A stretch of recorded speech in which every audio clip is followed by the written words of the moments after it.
Aim right, achieve big at KR Mangalam University.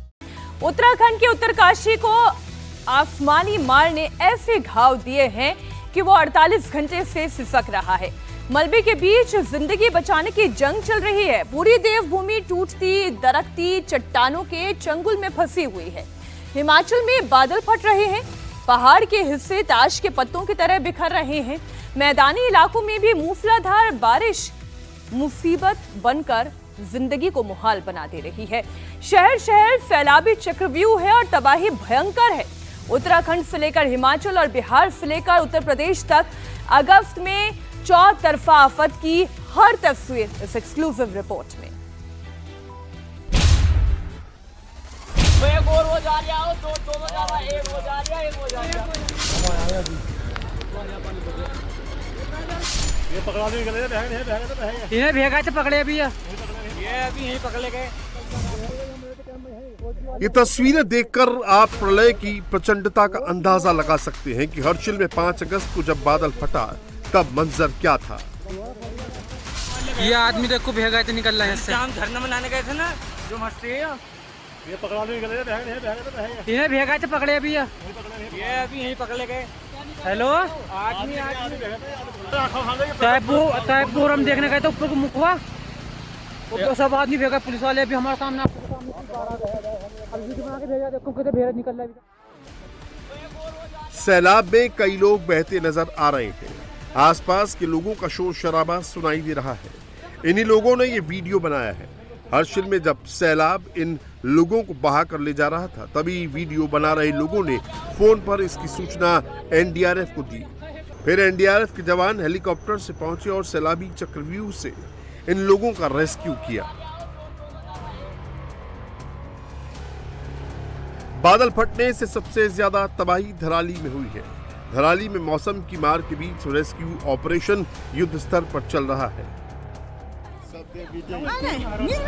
इस बीच धराली का एक और वीडियो सामने आया है। धराली में जिस दिन बादल फटा उस रात में भी ऊपर से और मलबा आया। मलबे ने धराली के हालात को और बिगाड़ दिया है।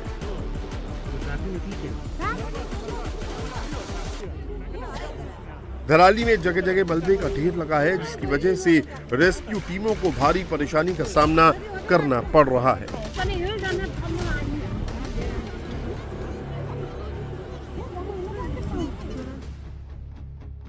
हर्षिल के साथ ही धराली गांव में सैलाब आने से 30 से 50 फीट तक मलबा जमा हो गया। आईटीबीपी, एसडीआरएफ, एनडीआरएफ, पीएसी और पुलिस के जवान बेहद खराब हालात में लोगों की जिंदगी बचाने में जुटे हैं। इस तरीके से रास्ते टूट गए हैं, ऐसे में एनडीआरएफ की जितनी बड़ी गाड़ियां हैं उनको पहुंचने में समय लग रहा है। अभी रेस्क्यू ऑपरेशन सिर्फ हेली सेवा के जरिए चल रहा है। हेली सेवा के जरिए ही अभी जो एनडीआरएफ, एसडीआरएफ की टीमें हैं वो हर्षिल में पहुंच पा रही हैं। यही वजह है कि भटवाड़ी जो इलाका है वहां जाने से पहले जो मनेरी का इलाका है वहां पर इस तरीके से सड़कें टूट गई थी, बड़ी बड़ी चट्टानें नीचे आ गई थी। अब बड़े व्हीकल को अगर यहां से आगे भेजना है तो उसके लिए कोशिश ये की जा रही है कि पहाड़ की ये जो आगे की चट्टान है इसको थोड़ा और चौड़ा किया जा सके ताकि रास्ता थोड़ा बनाया जा सके और यहां से हैवी व्हीकल जो है, एनडीआरएफ के जो उपकरण हैं, जितनी मशीन्स हैं, वो आगे तक रुक कर सके। चमोली के पीपलकोटी के पास भयंकर लैंडस्लाइड हुआ है। यहाँ पल भर में पहाड़ का एक बड़ा हिस्सा टूटकर धरती में समा गया।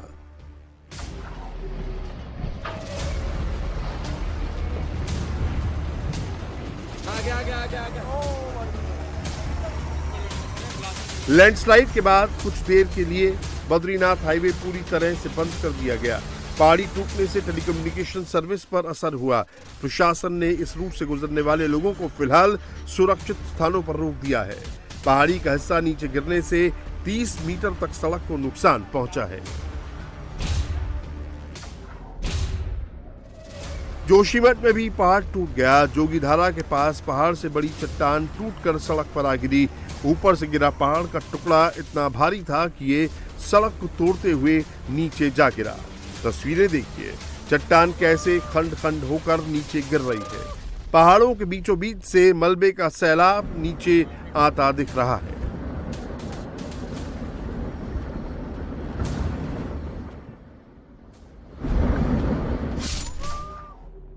राहत की बात यह रही कि जिस समय ये चट्टान नीचे गिरी वहां पर कोई नहीं था, वरना बड़ा हादसा हो सकता था। प्रशासन मलबा हटाने के काम में जुटा है ताकि हाईवे को जल्द से जल्द खोला जा सके।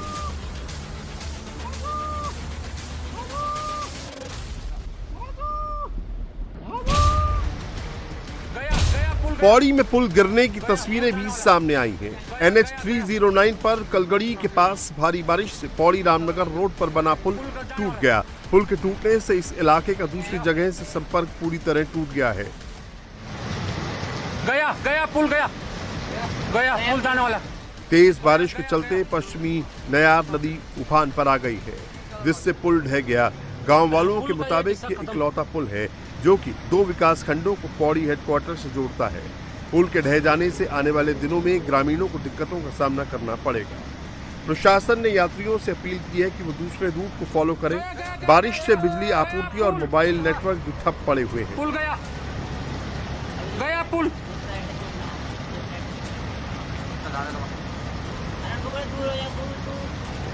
गया, बहुत बड़ा नुकसान।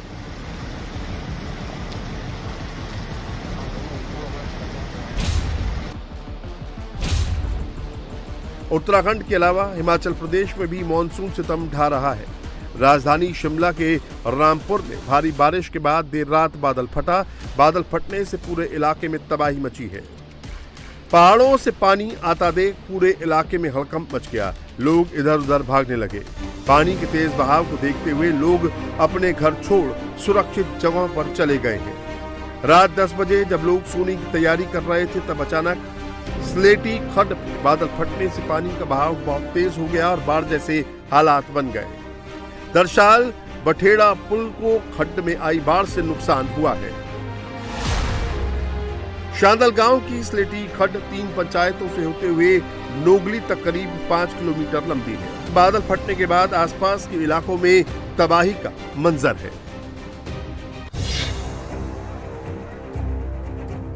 बिहार की राजधानी पटना में गंगा नदी का जलस्तर तेजी से बढ़ रहा है, जिसके चलते निचले इलाके डूब गए हैं। जनजीवन ठप है। लोगों का आशियाना सैलाब की चपेट में है। आवाजाही का रास्ता बंद है। सैलाबी आफत के चलते लोग सड़कों पर शरण लेने को मजबूर हैं। जेपी गंगा पथ हाईवे पर लोग जीवन यापन कर रहे हैं। गृहस्थी का पूरा सामान इस वक्त सड़कों पर लेकर लोग आ गए हैं। पटना में गंगा नदी में जब बाढ़ आई है तो आसपास के इलाके भी चपेट में आ गए। ये कुर्जी इलाके के पास की तस्वीर है और यहाँ पर आप देखिए लोग पानी में ही आना जाना कर रहे हैं क्योंकि घर के अंदर पानी है और ऐसी स्थिति में बच्चों को लेकर बाहर आना हो या फिर किसी काम के सिलसिले में जाना हो, इसी पानी में निकलकर उनको आना होता है। और आप देखिए यहाँ पर हाथ में चप्पल, गोद में बच्चा, सिर पर कपड़ा और इस तरह से लोग बाहर निकल रहे हैं।